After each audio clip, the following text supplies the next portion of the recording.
Hello, everyone. Welcome to another episode of the On Fire B2B podcast where we take business owners and CEOs in the B2B space. 6 questions, 9 minutes, because the best know when to be concise and when to end. Here we go. Question number 1 in a couple sentences. Who are you and what do you do? My name is Chris Salerno. I live in Charlotte, North Carolina. I own a private equity company that buys large multifamily assets. We are in the process of creating our first $350 million real estate opportunistic fund to deploy that capital into large multifamily assets. Only $350 million. No big deal. Yeah. No big deal whatsoever there. Question number 2. What is the best thing about working with businesses? The best thing about working with businesses and other business owners is you really get to know them. I always like to connect with business owners that are not in my career, because they may see something in my career that I haven't. And also I can take something from their career and utilize it in my career and make it successful. Awesome. Question number 3. I'm hearing from other top executives that getting in front of decision makers is a challenge. What are your thoughts? It depends on what type of decision makers that you want to get in front of, and who are those decision makers going to decide on what you're going to present to them. I don't think it's a challenge. Life's a challenge in general. It depends how you see it and who you're trying to contact. That works. Question number 4. What advice you share with other companies working in the B2B industry? Go. Yeah, I definitely share. I'm a multifamily real estate guy. That's my heart and soul. And what I would share with other companies in that industry is really networking is key. Building strong relationships is key. As everybody in my company knows, that relationships matter, and especially in the real estate business. So we look to really build strong relationships. And on top of that, our first thing that we do when we meet someone is we try to tell ourselves, how can we add value to that individual? And when we meet other business owners in our industry, we have that mindset. How can we add value to them? If it's connecting them with someone, if it's building a stronger relationship and helping them and educating them in the space, that's something that we always keep top of mind. Awesome. So I'm going to ask you a bonus question. Yeah. Obviously, I am a rich multi-billionaire, because I have about as much money as Bill Gates and Jeff Bezos combined. Love it. I'm thinking about dropping $1 million. Why should I do multifamily instead of some other type of real estate? Great question. I love that question. Well, you survived 08 and 2012. You know what happened in 08, 2012. It was a single family recession. 08 and 2012, multifamily was the strongest asset class. It's economies of scale. If you're buying a single family residence, say you're my tenant and you decide not to pay, who's paying the rent? I am. If a hot water heater goes out, big expense happens, who's paying for it? I am. The investors are. Now, when we talk about a 200 unit apartment complex, say 10 people decide not to pay, who's paying the mortgage? The 190 people. If 2 units, HVAC units go out, 12 grand, or let's say 6 grand each, total of 12 grand, who's paying for it? The 198 people that live in that property. So it's economies of scale. You have one roof, 40 people under it. Right now, there's a huge demand for multifamily, and there's a shortage. Just in Charlotte alone, we need 72,000 units before 2030. We can't keep up with it. Everybody wants the low maintenance. I love apartments. They have golf simulators in some of these apartments complexes. I'm not a big golfer, but for golfers, they'd love that. So that is why you should park your money in a real estate. In my opinion, I'm not an investment advisor. I'm not a broker dealer. Right. I'm not giving you investment advice, but in my opinion, and if I had $1 million, that's what I would do. Full disclaimer, the On Fire B2B podcast is for entertainment purposes only. Love it. There we go. Let's get to question number 5. What other top CEOs and business owners in the B2B industry, like yourself, would you like to acknowledge as a leader and should be a guest on my podcast? Yeah, knowledge as a leader, I would definitely say Joe Fairless. He's my mentor, my coach. He's a phenomenal guy. He's doing great things in the multifamily industry.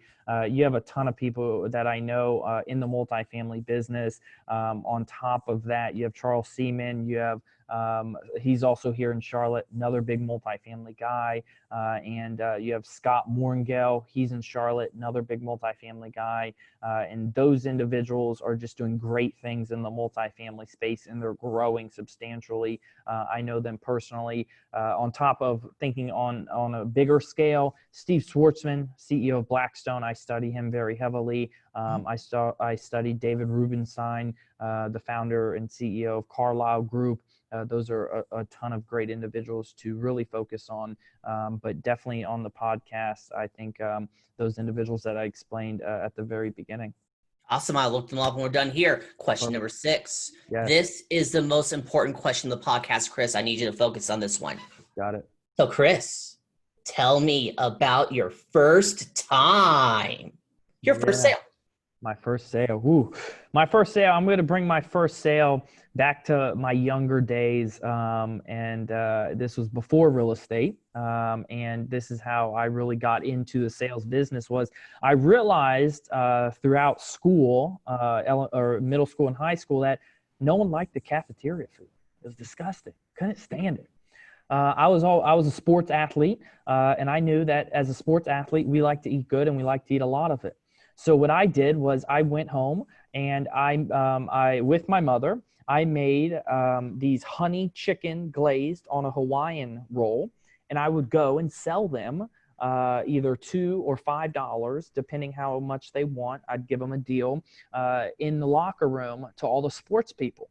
And I realized that I am solving a problem, that their only choice was a couple foods at the cafeteria that they did not like.